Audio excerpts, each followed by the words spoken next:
that you never really seen before. Some of y'all see it. But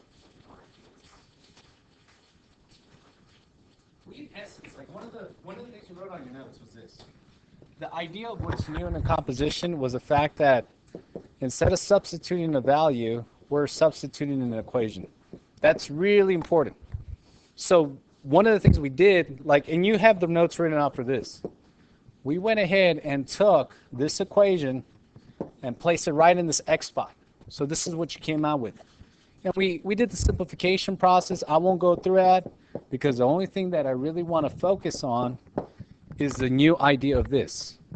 Do y'all remember this? Did you all remember that we were substituting a function? We were taking a function now and now place it in. We normally used to do it with values.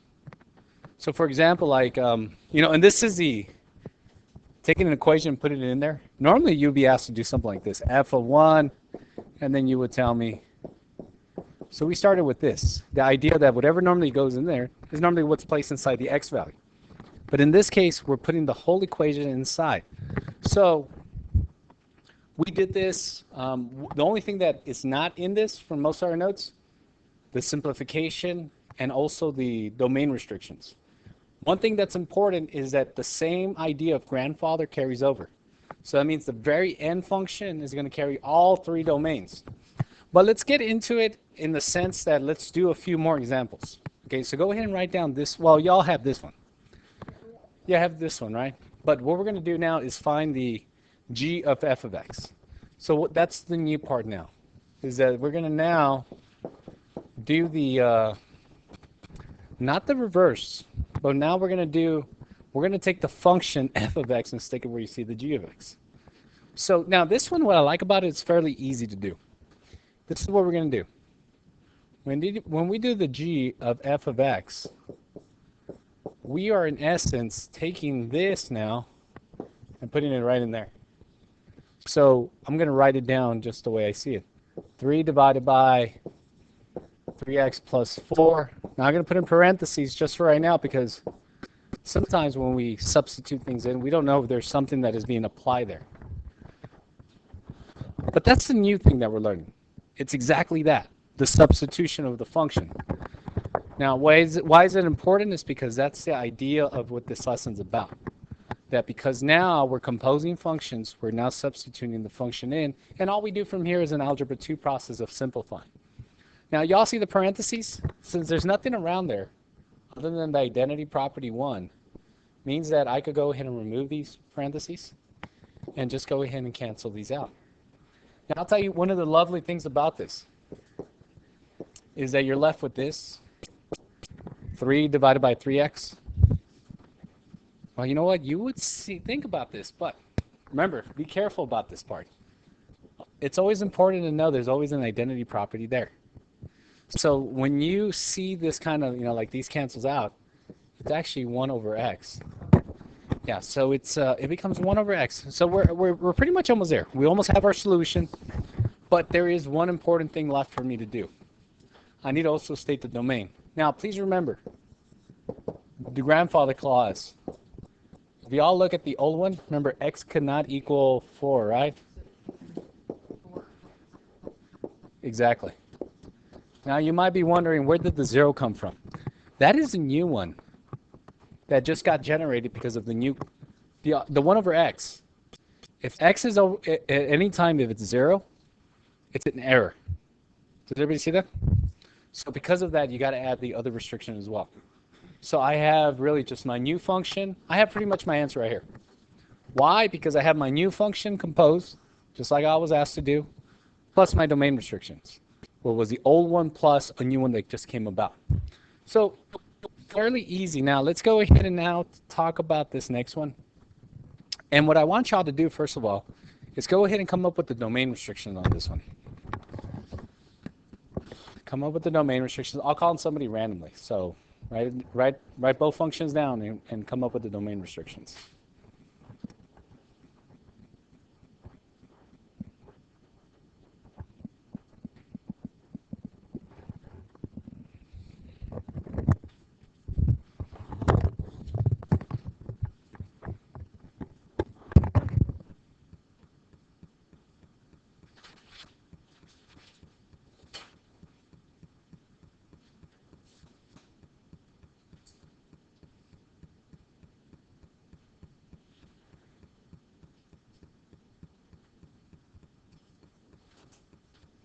you also need to see the functions.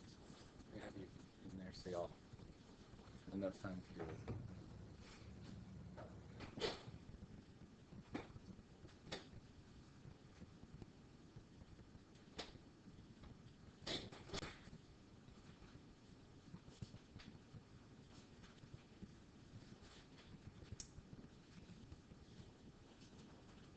All right, let me go ahead and select somebody. Just because the only thing I'm really looking for is everything right now. So it's going to be number 3, which will be, actually, you, Salvador, in this case. You're being selected just because you're the closest one. He's a little further away. Now, what'd you come up with? Oh, you didn't come up with the domains restrictions? Okay. Now, one thing that's extremely important. Domain restrictions only exist if you see an x in the denominator. So does everybody see that both equations have x in the denominator? So 2 domain restrictions. The first one's going to occur whenever this equals 0. So when would the denominator equal 0 on this one? Here's over there. If I set it equal to 0, like x minus 3, it's going to happen at the value of 3. You see that? So if you ever lost, just go ahead and set it equal to 0, and then you can find that out. So the first one will be 3. So we have x is all real numbers such that x cannot equal 3, right? Now, this one over here has the fact it can't be negative 2, right? So that's the other point as well. So we have both. We have our domain restrictions for both of them. It can be all real numbers, just not those 2 values. Now, let's actually now talk about doing the composition of it. Now, with the composition, it's just the same thing as far as the, we're going to do f of g of x. That's what that symbol stands for, which means that I'm going to specifically take this and just put it in there. So it's going to look like this. 1 over 3x plus 2 minus 3. Does everybody see that? That's the first step that we're doing. Now, you might be looking at it and say, okay, what do we take it from here? Well, I have a fraction. Well, actually, I have 2 fractions as a denominator. Now, I know some of you are looking at it and say, Mr. Sandoval, I only see 1. There's, yeah. Oh, yeah, it got substituted, right? Yeah. Now, take a look. Now, when you look at this, okay, there's actually 2 fractions on the denominator. There's the other one there. Now, the reason why I bring it up is because we have to, when you see a subtraction, as you all see there, you have to automatically think, okay, I got to get a common denominator. Okay? Now, only happens with addition and subtraction. That's the only time we talk about doing this. So I'm going to do this. X plus 2, top and bottom. The only reason why I'm doing this is just because I'm adding and subtracting fractions. So I need a common denominator. Remember, important to know, only when you're adding or subtracting. That's it. Now, let's actually take it a step further and start solving. And let's go ahead and show you what we're doing. Now, since I have a common denominator, oh, you know what? Is this 3 up here? Oh, no. We did do that right. Okay. So this is going to be 1. This is going to be 3 over x plus 2. Now, I'm going to do this under one common denominator now. And I have minus 3x minus 6. Okay. Now, I only put down 1. Since I have a common denominator, maybe I should center it to make it look a little nicer. Let me center it for y'all. But in essence, we really have x plus 2 here. So now from here, we're going to combine like terms. Because y'all see how this one and this one are alike? So I'm going to end up with this. 1 over, negative 3x minus 3 over x plus 2. Now this next step that we're going to do is very important. It's important because it's going to come up frequently when you're dividing fractions. Now you might be wondering, well, hold on, I see a fraction here as a denominator, but I don't see a fraction in the numerator. There really is. Remember, everything always is divided or multiplied by the identity property. Now the only reason why I bring this up is this. This is not so important, that idea I just wrote down. What is important is this. If I asked you to, oh, hold on, not this one. Let me change this.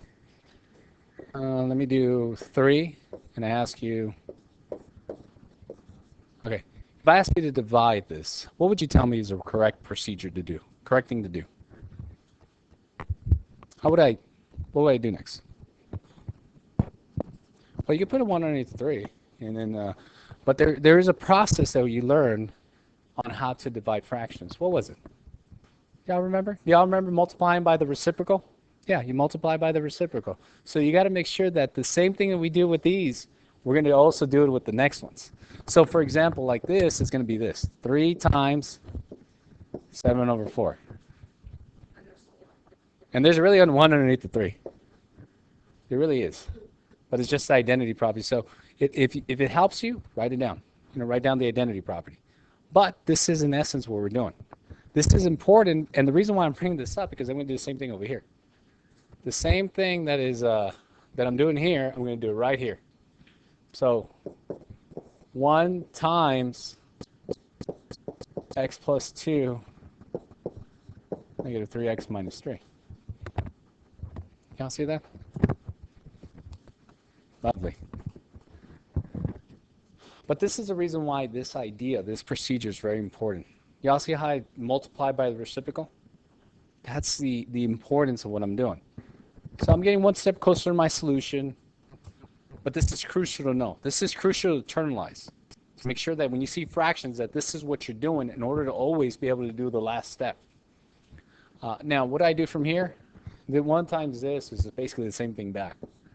So I have x plus 2 over maybe 3x minus 3. Now, I am confident in knowing that my domain restrictions were, I think, 2 of them, right? It couldn't be, so grandfather-wise, I can be 3 and I can be negative 2. Okay, so I'm going to go ahead and put those 2 in. Can be 3 and can be negative 2. One of the things that does occur, though, is that since I composed it, I have a new one, right? I have a new restriction that just came about. Because everybody see the x over here on this denominator? That's going to cause another restriction. Now, how do I find out what it is? This one's a little bit more difficult to see, like to try to guess at. So if you ever have difficulty, take the denominator, make it equal to 0. That's very important. I think it is actually negative 1. If I set it equal to 0, add 3, you cancel out, you got negative 3x is equal to 3. And then when I divide by negative 3 to both sides, I find out that I have this exciting result of negative 1, which means that the last piece of my answer is negative 1.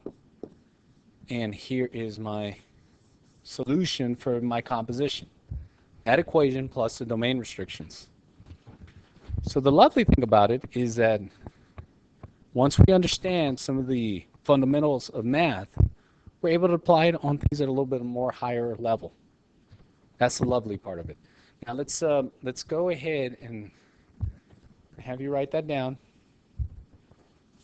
and then we'll go ahead and move on to the next one. Now, one of the things I want y'all to do with this one is that this one is really where, well, I'll have you go ahead and finish writing. I want to make sure you have this down in your notes, because when it comes down for you to do your homework, I want you to make sure you know what the idea is here.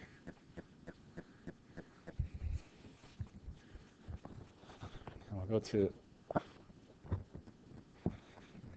All right, let's go to another exciting example. Now, we have this this next one here. Now, this one is fairly easy. So what I want you to do, first of all, is come up with the domain restrictions on this. Look them both, come up. One of them is important to know, but it really starts, you really start evaluating yourself and saying, do I know this? How much do I know of this? And if you don't, we'll fill in the gaps. We'll fill in whatever is it that you need.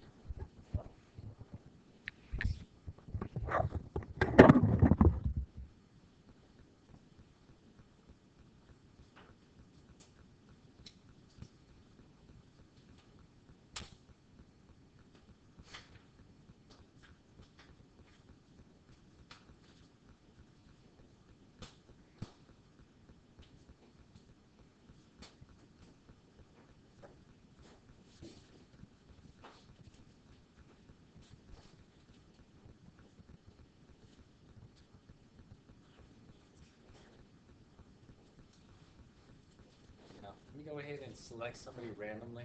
See what will come up. Number 10. 10 is that? Not that. Oh, closest one to it is going to be Gabriel. Yeah, Gabriel. So Gabriel, tell me, what'd you come up with? What were the domain restrictions on this one? Okay, so you said -3. Now, you have the right idea except for one thing. With the square root, one important, very important idea to keep in mind. You can't have any negative numbers. Yeah, because they'll be imaginary. So because of that, when you see a square root, you always got to keep in mind that no matter what goes in it, it always has to be greater than or equal to 0. It's okay if it's 0. Like square root is 0, 0. It's non-imaginary, it's just 0. But the idea of imaginary doesn't exist in real numbers. So we find out where the location is by just doing some algebra with the inequality. The thing that changes is the inequality. So that means that for this one, my domain restriction is this. Domain is going to be the set of all real numbers x such that x is greater than or equal to -3. And that guarantees me all positive values underneath that radical. For even the g of x? Well, actually, no. The g of x is going to be different. Now, let's see, Gabriel, did you figure out what the domain was of g of x?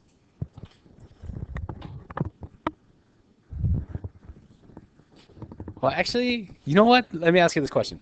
Do you see a variable underneath this? Like, do you see a variable in the denominator, like an x or something in the denominator?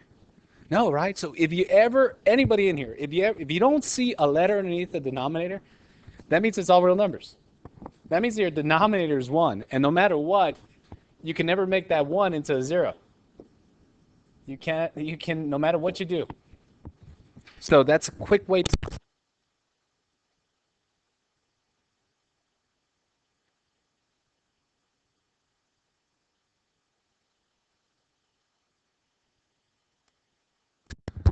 Series I wanted to go to a wireless system. All right, lovely. Okay, so I want you to start stretching your brain. I want you to do now the composition by yourself, and I'm going to call on somebody randomly. I'll start seeing how comfortable you feel with this. Okay, so drive. I want you to drive. It's the only way we start the... Yes.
Now this one is kind of easy, so I'll go ahead and the new part, the part that is most challenging is the idea of what we're studying, the composition, creating the composition. That's the most challenging part of it. Let's go ahead and share with you what you came up. 13. 13. Can you hear those? All right, lovely. So tell me, what'd you come up with? No yet? Okay. Let me ask you this. Did you do the first step, the composition? The substitution. Well, not necessarily. Remember, the composition means we're going to do this. We're going to, in essence, we're being in task to substitute this right in there. Okay? So what I'm going to create is a new function that looks like this. X squared plus, oops, not plus. Yeah. X squared minus 3 plus 3. Now, you could put parentheses if you want. You really don't. Not in this case. Yeah, that's exactly what's going to happen. The 3's, yeah, the 3's are going to cancel. Sir? Well, at the end, yes. At the end, it's just going to be x. Like, once these cancel out. Yes, yes, it does. Yeah, they're kind of like inverses from each other. So since they're inverses, and I don't know if you ever wonder why. Does anybody know why? Like, in math terms? Well, do y'all remember how we said that the exponent version of the square root is a half? Y'all remember this? Well, we're going to have to start getting y'all comfortable with this. The idea of the square root is really a half. It's a fraction. Like if you went ahead and typed in this, oops, not 2, let's use 4, and you did it and you raise it to the power of a half, guess what it's going to tell you? 2. Yeah, because you're taking the square root. This really means square root. It means 7. That's really what it's saying. So this would say 2. Wow, this is what, yeah. So now think about this. You see how I have the square out there? So what's a half times 2? Well, just 1, isn't it? Isn't it 1 half times 2, 1? So that's the reason why you could say they cancel out. That you do this because you're really left with just an x. Now the last thing you got to do though is the domain restriction, the grandfather clause. Well, yeah, this one is all real numbers, but the original one. That's exactly right. We still have the x is greater than or equal to negative 3. Well, we are already stating that it's all real numbers. Like when you just write x, you're assuming. Now, when you get into higher levels of math, like if you go to calculus and things like that, they will require you to write this in. You're stating what it is an element of. But in our purposes, we're just defaulting to it. Because we haven't gotten there. If I was teaching calculus, I'll be saying, hey, you got to write this in. You'll have to say it's an element. Because x, when you get into higher levels of math, you can make x elements of different number systems, not just real numbers. So you get in there. Now, so there we have answered. Lovely. Now, what I want to do now is stretch ourselves a little bit too and do the same exercise. Oh, hold on. Before I have you do this by yourself, no, I know you haven't done it. I'll do that one for you. Well, I'll do this one. Yeah. Now, I know y'all are probably seeing it and wondering what to do. It's not anything terribly difficult. What it's really saying is this. Take the f and place the equation of f inside the x. So you're not going to, y'all see the g of x? It's not going to be used. And this one? It's not going to be used for this one. Cross it out. Actually, I don't like the scribbles. Cross it out. But in our case, you could go ahead and really this is what this is saying. F of x, we're going to have 3x plus 4 plus 4. Y'all see that? So really just, you would. Yeah, the next step is just the algebra behind solving it. Now remember, your domain is all real numbers. It probably will be at the end too.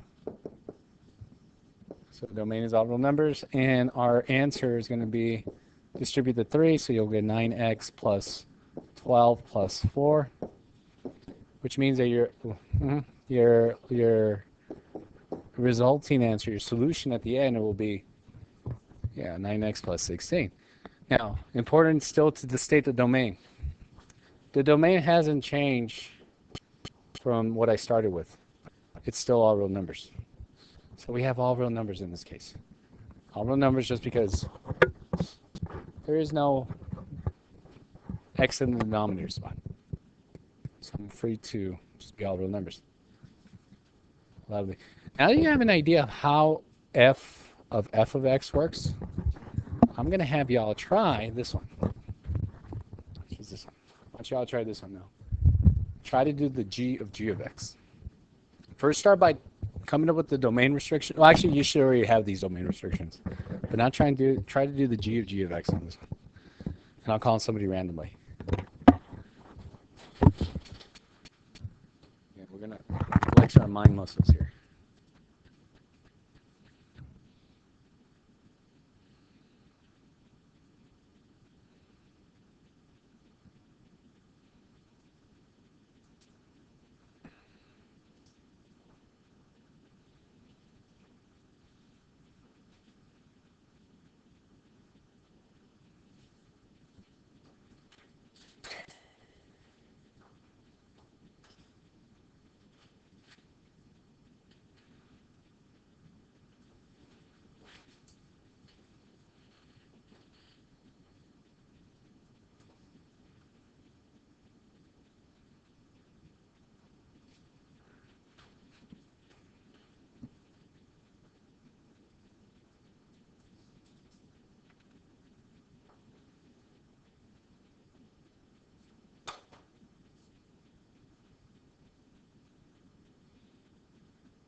All right, good. Now let me call on somebody randomly to see how far we got. 17. That is going to be...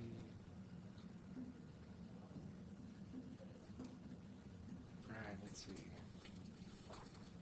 Yeah. It's really cool. Oh, from Mr. Ron. Okay.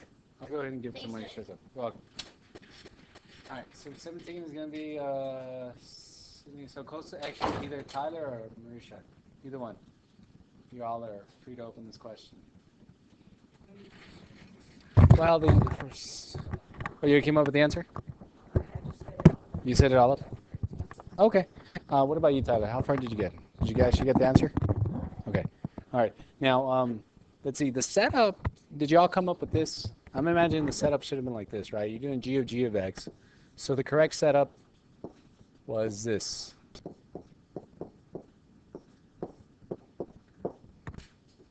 So that would have been the correct setup. So if you did that, then you did it right. Setup would have been there. You will, yes. You're gonna then after that you're gonna multiply top and bottom by x minus 4 because you got a common denominator. Okay. So we're gonna go ahead. Oh, is that? All right. What again? Oh, thank you. All right. Okay. All right. So this is what we're gonna do afterwards. So since we need to get a common denominator, and it's a subtraction, we're gonna do x. Yeah, exactly what you said, Maddie. X minus 4, x minus 4. So we're going to go ahead from this stage forward. Like when I do my next one, it's going to be underneath one parenthesis, just one common denominator. Now I'm going to distribute that negative 4. So it's going to look like this. Let me expand this. It's going to be 3 minus 4x minus 12. So if you got to this stage, you've done well. You've actually done pretty good. Oh, I'm sorry. I'm glad you brought that up. It's actually 16. All right, 16. I know you're saying, hey, Sandoval, you multiply wrong, which I did. I don't know why I thought I had seen the 3. But let's go ahead and do 16. And so we have this. Yes. No, you do keep it. You do make it a plus 16. And the reason being is because the 2 negatives make it into a positive. So now what do we do from here is that we go ahead and we make this 3 and we simplify it. So it's going to become negative 4x plus 19 over x minus 4.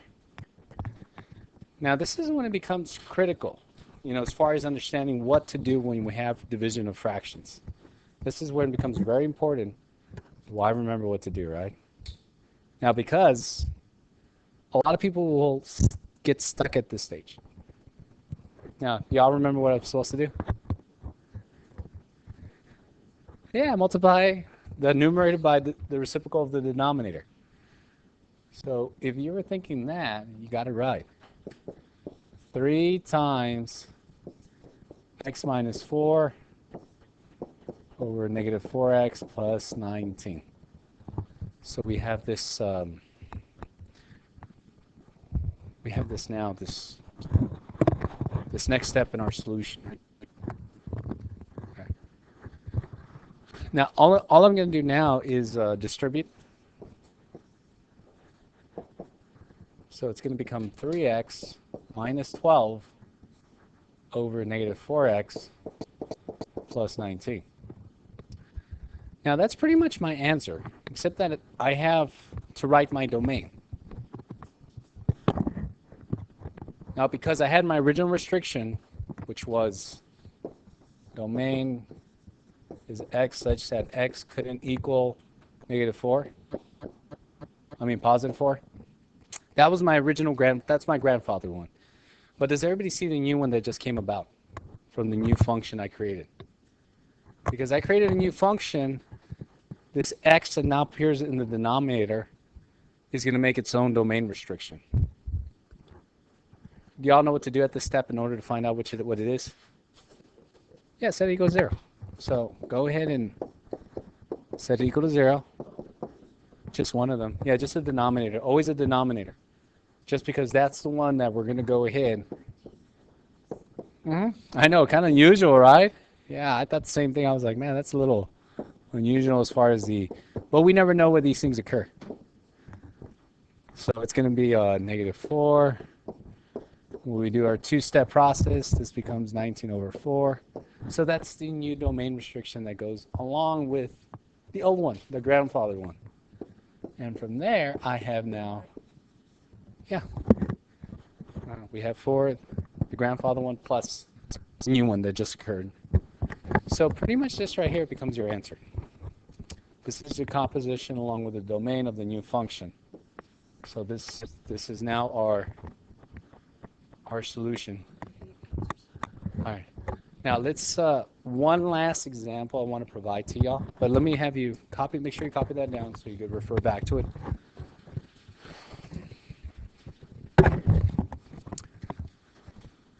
Now here's the last one we're going to do. Now we're actually going to ask, when you see a number, you see how it says composition and then a number? These are actually fairly easy. Now with these, if they don't give you to state the domain restriction, you really don't have to. Because like in your homework, it's not going to tell you list the domains for them. So it's not going to be necessary. But in this case, in order to do this is fairly simple because all we're going to do, I'm going to do the composition first of the function. And that's going to mean that I'm going to take this, I'm going to do, in essence, this, f of g of x, which means I'm going to take the square root. That's the composition. So fairly simple. Do y'all see that? I did the composition. That's actually the answer of the composition right there. And really all I did is this. It's requiring me to put gx, this equation, inside there. Does that make sense now? All right. What I do afterwards? Yes. You're probably wondering what I do with the 8. The 8 goes in next. So then after you have the composition, you go ahead and now plug in the 8 and you're going to get a numerical answer. You're going to get a numerical answer of 4. And it's because of this that now, that's your solution. So that's all you need to do when you see an answer of a composition like with the number. You just got to get the numerical solution behind it. And you'll have it there. Okay, great. Oh, just use, no, well, you could, you mean, it's better if you keep things as radicals if they don't become a whole number. Yes. Yes, go ahead. Okay, it is, what I want you to do for the rest of the time is go